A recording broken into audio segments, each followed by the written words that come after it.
Always a pleasure to meet a Jedi. Yeah, I mean, pleasure's all mine, lad. You know, I actually sold Harry Kane, by the way. Well, we won't be seeing him again. Trust me. So, what's it? Lego Padme FC, they're basically set to get a huge sum of credits that I need you to steal from the board of directors. And kind of ever so subtly just drop said credits into my account ready for spend. I'll guarantee that. My guy. And that's the thing. I know I can actually rely on you. And you're going to get some fat commission. This will be the easiest credits I've earned in months. Trust me, just take a little bit up front, a little deposit. 100, 200, 300. You guys are gonna make me rich. My guy. Anyway, I ought to get back to, I think I've got a dinner date with Lego Padme, so in a jiff, lad, I'll see you. Yo, welcome back, man. I knew you'd be back. I really did. So, we've got some Team of the Week packs to open here. Like, we're literally kicking off the new season with some banging packs. Because these are the packs that we've been saving up, and it was a Team of the Week, which was looking quite appetizing. Was looking quite sexy. And we instantly get Lozano. Oh, my goodness me. So, this was actually on the Wednesday. I think this was last week, Wednesday, when the Team of the Week came out, when it actually dropped. And I'm looking at Lozano here, and he's kind of screaming back at me. And then I look at the coins. You know, because I didn't actually know how much this guy was going to be worth. First of all, I didn't even know he was in the Team of the Week. I was just looking at Lionel Messi. There's only one man type thing. But we get Lozano. And I was actually being advised by one of my assistant managers, Gizzy Genius, to actually list him for even lower than 240k. Because he was kind of predicting that he would go down in price quite a lot. And you should maybe settle for like 230 or maybe 220k. And I was like, nah, man, don't be silly. You know, what's a financial advisor for type thing? I was just like, nah, man, don't be silly with it. So I literally just went ahead and tried to get the 230k, which I think you'll see just in a little jiffy as to whether that actually went to plan. So we get Fabianski, I think, in our next pack. You know, it's a little bit mediocre, that one, I have to say. But Lozano, unfortunately, he didn't sell. And then we had to settle. And I tell you what, the price went down massive. I almost want to cry. I literally almost want to cry just watching this type thing. So we had to actually settle for something around about the kind of price region of, we'll say 160,000 coins. You know, which is quite a sharp dip from what we were initially going to get. There it is, 163 racks, 163k. You know, that's decent. I'd say the rags. I'm not complaining. But, like, obviously, we have potentially lost out on quite a bit of profit there. So, what we're saying, we actually go for the division rival. It's a classic. It's the absolute classic. So, basically, if you want to kind of know what's going on with the club and everything like that. So, last time, I think, wait, were we able to secure some of the racks? I think the thing is the racks are starting to come through a little bit. And I've been in talks with my boy Jango Fett to try and get kind of more of the racks available. You know, because the board of directors are very much just trying to hold on tight. They're trying to hold on tight. They see the racks coming in, especially from all of the, you know, because we're having to work very, very hard to get these results. And they're kind of just taking the racks away from me and Lego Padme. And we're getting a little bit frustrated. So I've had to go out of my way and hire people like Jango Fett from the Outer Rim, you know, you name it, and kind of do these low-key dealings in Coruscant. And I've obviously met with Jango Fett recently, and I've just said, you know, I do actually expect to be making quite a lot of coins, as you can see here. I think I did expect the right thing. Look at this, Mane coming in. Mane coming in, like 90 rated. The boy sells for rags. Some people are looking at players, I'm just looking at rags. I'm just seeing rags. I'm just seeing coins. Like, I can't even see a lad there. So, I think the boy's worth something like 300k. So, you know, he's instantly got to be going to that transfer list. So, a lot of coins coming in. And this is what I've said to Jango Fett. I've just said, you know, can you actually get the amount of coins that we're actually earning for the club and take it away from the board of directors and perhaps make this million available to spend? We were able last time to get Xavi.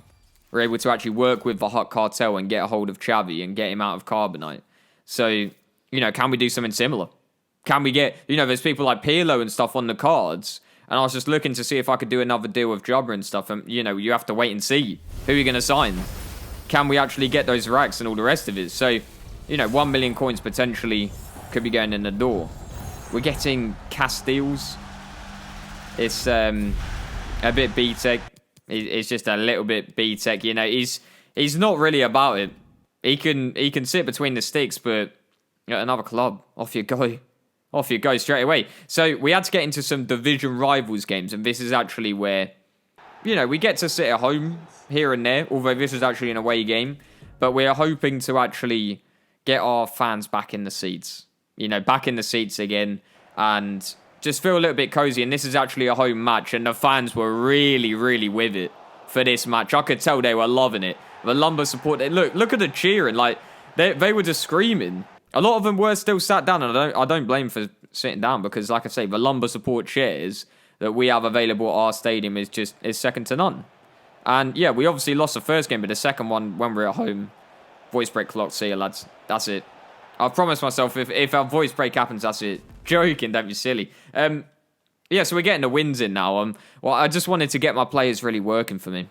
You know, because if we're getting stuck into FUT Champions, and there's any sort of, like, doubts as to whether the team are going to be able to play at their best, and the team are going to be able to follow the strats, then you're gone. So I just needed to make sure that my club was still fighting for the badge, was still fighting for Lego Padme and Co. And the most important moment is still yet to happen. And we did receive the funds.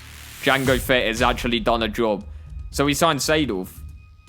Another carbonite freeze. You know, another lad that's been kind of taken out of a fridge. And I just thought it was kind of jokes. He turned up on Jango Fett's ship, Slave 1. And he's just kind of been wheeled out of the back on like a little wheelbarrow almost. And then he's just been unfrozen. And then we were just celebrating. Me and Lego Padme honestly looked so chuffed. And we're just done with like a dinner date. We're just having some chicken nuggets and chips. And she was really chuffed. She loved to see the signings. And obviously the board of directors haven't actually managed to kind of... Because basically the funds are untraceable. So they haven't actually managed to get a hold of like who is the culprit type thing. And they're still... You know, the tensions are starting to reach kind of a boiling point within the club. The board of directors, like, where are all these players coming from? You know, frozen out. Like, how are they even still alive type thing?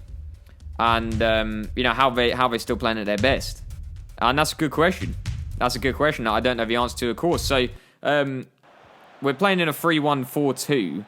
And we've made quite a lot of signings. The likes of Kante now joining the ranks. You know, somebody that can sit in the middle and really just stop them from playing their game. I pretty much just told him, I had a little chat with him, and I just said, lad, just sit in front of a defence and just laugh. Like, watch a YouTube video if need be, if nothing's happening. I gave him a little phone, like a little tablet, Nintendo Switch. And for most of the game, he's just sat there. Like, playing on Nintendo Switch, playing a bit of Pokemon, what have you. And then when it gets to the rough parts, he's there. He's alive. You know, he's alert to the danger. And he's been doing amazing. So Xavi gives it over the top here. Zaha cuts inside. And it's just a typical Zaha finish. I don't really know what else to say. It's a typical Zaha finish. He's banged it. Ousmane Dembele gives it to Morales. It was actually one of the cheaper signings. We had to save a little bit of coins. A little bit of cost cutting. Because, you know, at the end of the day, the board of directors... Well, first of all, they're really angry. Because they've got no rags. I've taken all the rags. And we kind of run out. You know, we spent a load. It's not like we were going for a conservative kind of job of just kind of taking a little portion of the rags. We very much just went all in. You know, we went pretty much all in and we just spent a load of it. So we're giving it across to Xavi here, who just seems to be doing work to the defence. They're crying. I caught a couple of the players just crying as they left the pitch after that game. And, you know, a good person would just comfort the players and say, you know what, lads, like, another day. But I didn't even say that. I just kind of laughed. And they were really crying. I just kept laughing. Because I just know that Xavi is only going to get better. You know, he's only going to become a legend at this club quicker. Because the way that he's playing right now is just... It's just goated status, you know. And Seedorf is really starting to turn up as well. The new player that's just come in the door. That's just recently actually been taken out of Carbonite. And he's doing work too. So, yeah, I mean, the wins are coming in. And, yeah, it's just getting a bit scary. It is just starting to get a bit scary because I just don't know. Me and Lego Padme was sat in the board of directors kind of office and we just had to give a couple of, like, flat answers. They were like, oh, you don't know where the racks went, do you? And I just had to keep a straight face. I just play a bit of poker type thing to actually practice and just become one of those kind of poker face chaps. And I don't know, they weren't actually able to read my body language. I was doing like all sorts of emotes and stuff, and it just caught, I don't know, perhaps it threw them off. You know, take the L dance and all of that. So Ousmane Dembele goes down this side here, hits it top bins, and all of a sudden we're 4-0. And we're playing, you know, we're playing with a different formation. This is actually a formation that we used in the first week, where we look to basically disable the counter-attack. We look to say, you know, walk in the door and just say a little hello to the counter-attack, and then just walk out and slam the door in their face. And I think, you know, there's a lot of chaps on this game, well, in the game of football right now, that are looking to hit on the counter-attack. That's like pretty much what they're looking to do 90% of the time. And I just said, nah, don't be silly. And it seems to be working, you know, 7-2. We're playing a very kind of high-pressing style, very much in their faces. And I think the likes of Seedorf, I told him as well to kind of track back, and when Kante's not there, when he's playing on his Nintendo Switch and he's really kind of getting involved, and maybe is at a kind of crucial point of the story on Pokemon or what have you, then Seedorf can, you know, do the work. And he can take over. He can really laugh. So it's just kind of jokes. Honestly, it's kind of jokes. And I really do like how the team's just working. Because, like I say, it's a different system. I've had to go kind of into coaching and get them all to play these kind of new positions with some new lads in the door. And I think they've kind of gelled pretty well, all things considered. So Rashford going down the right side here. And unfortunately, I didn't expect to play someone like this early on, but it was actually a strategist. So I don't even know what to say, man. I think it was actually Darth Vader's team, and he turned up and instantly... He didn't even have to do a forced choke. It's just, I knew the team was going to choke up against the boy already, because they just kind of fell apart.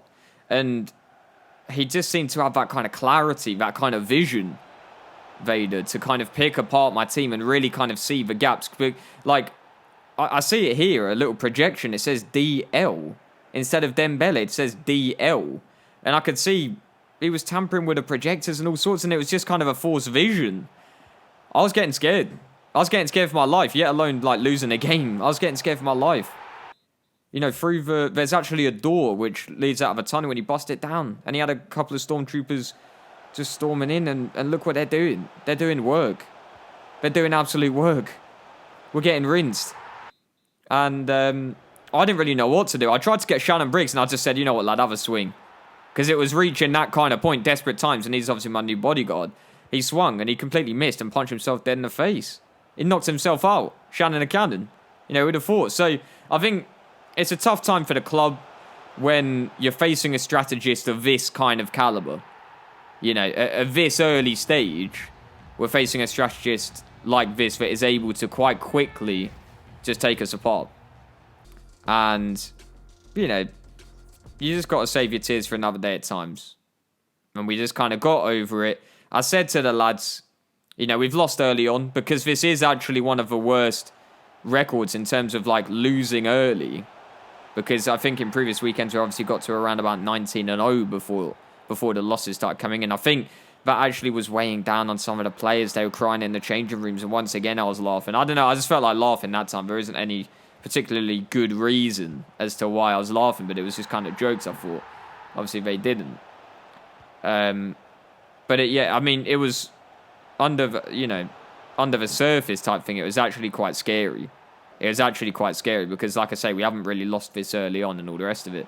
So, 45th minute here, we give it to Vinicius, and he's rattled the post. And I've told him to have a proper kind of bang. And he's just got some new Wellington boots that he's been wearing for the football games.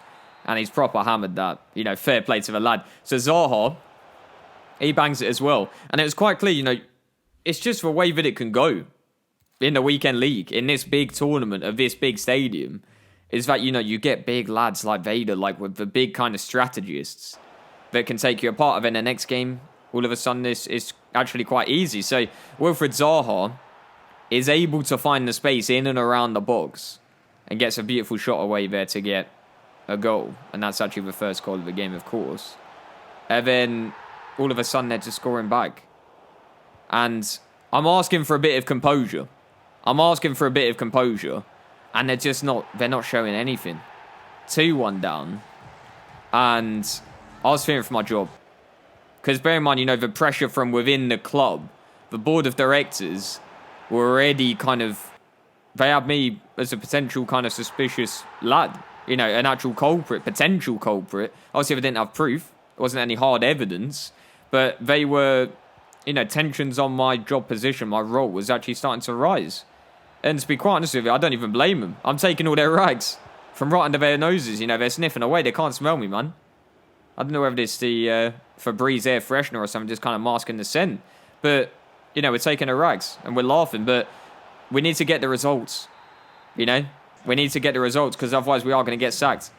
That's enough evidence for them. And I don't know how Alan, who, let's not forget, this is exactly what I said to the players after the game. Let's not forget, Alan's a CDM, lads.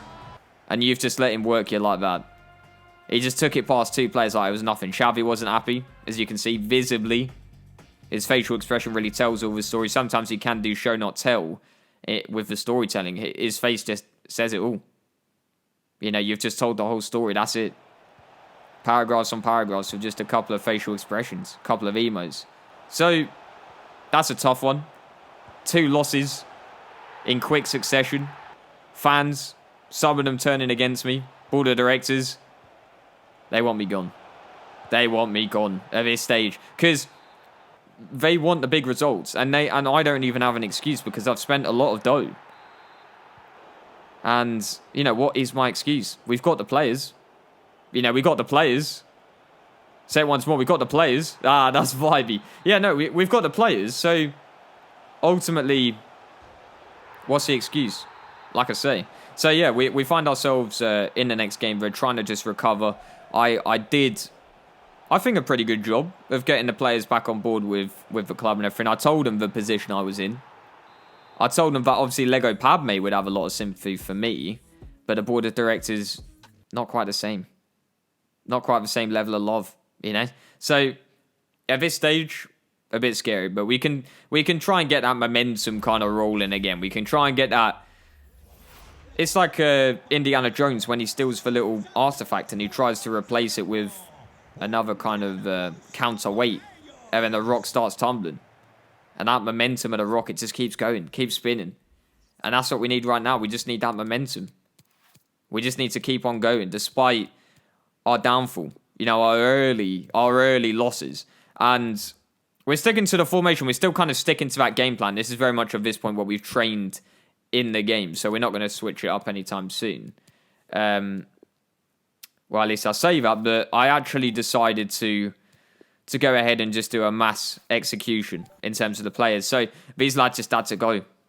They had to go. I wasn't happy with them at all. And I've actually sent back the Carbonite to Jabba. He was a little bit sad to see that I didn't get on with him, but I think he was ultimately alright because he actually did get a profit from all of it anyway. So he kind of did one of his classic little laughs, and you know, it's all fine and dandy again. And Kante obviously in the stage of getting sold. So we need to get some new players in the door.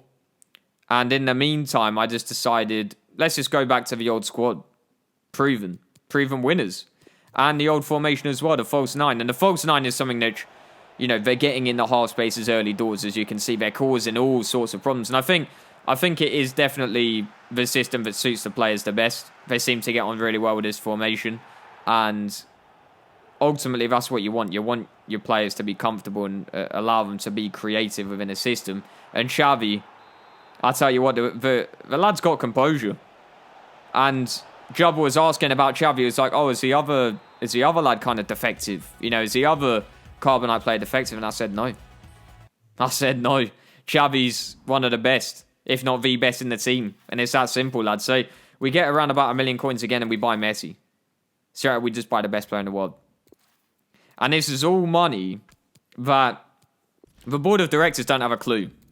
They're just playing a game of, like, I don't know, Sudoku or something. Cluedo. And they don't have one. So I just think it's just funny. It's just kind of funny. Me and Lego Padme were having a drink. And it was actually Fanta Fruit Twist. And we were just laughing again. There's so many times to laugh. And we were just, like, literally, there's a couple of comments, like the board of directors. We have to be ever so subtle. But they were just kind of like, oh, I wonder where the racks went. And you got, like, really pissed. And then we just started chuckling. And then they were like, what are you laughing about? And then we're just saying, trust me. And that was it. and seem to get him. So Lionel Messi is running the show. I'll say it again, he's running the show. And Xavi here is linking up perfectly. Xavi gets the ball. What's he saying? Slots it away. And Lionel Messi, I think they were just gelling from minute one. And obviously they've got history together. You know, if they go on their internet history, it's very much intertwined type thing. They're very much in it together. And they were gelling instantly. They're playing really, really well. And it's just kind of jokes to see that. To think that we got Messi for so cheap. We got him on a discount. We got him on a nice discount. Xavi gives it to your boy Messi. What's he going to do? Just drops the shoulder and he bangs. And the keeper's standing there. The keeper's standing there. He's doing nothing. He's doing nothing. And I honestly don't know how we've been able to get Messi that cheap. And we've obviously been able to put him into the false 9 position, which is where he's very good. He's very good on the ball. He's got a great shot on him. Dribbling. Second to none. Passing. Incredible. So, you know, there's not really much more that we could ask for from a false 9. And look what he's doing. He's doing work. And we're selling so many shirts. I can't tell you. Like how many shirts we're selling. It's ridiculous. In fact, just in the course of making this piece of content for Lego Padme FC, we've probably sold another 800 shirts. You know? So, it's funny. And it's rags. It's more rags. And the board of directors were happy to see that, although obviously they're not the ones that have made this big kind of transfer. They just said, you know, I don't know who's responsible for this. But whoever they are, fair enough. Because that's passive income. Lionel Messi is selling shirts on shirts. So, we're 6-1 at this stage. Messi doing the most. And you're going to have to wait for the next one, man, because we're getting stuck in again. Big dealings. It's going to be sick, man. I'll see you in the competition looking hella wash. But you said you ain't Chris, man. I'll go watch you drop. Yeah, looking at the game, it's looking hella toss. Yeah, running circles round it while they're trying to cross. Yeah, fast creative players, I'm on $10. Yeah, this year I'm playing, smashing hella pros. Yeah, about to win this one tactical.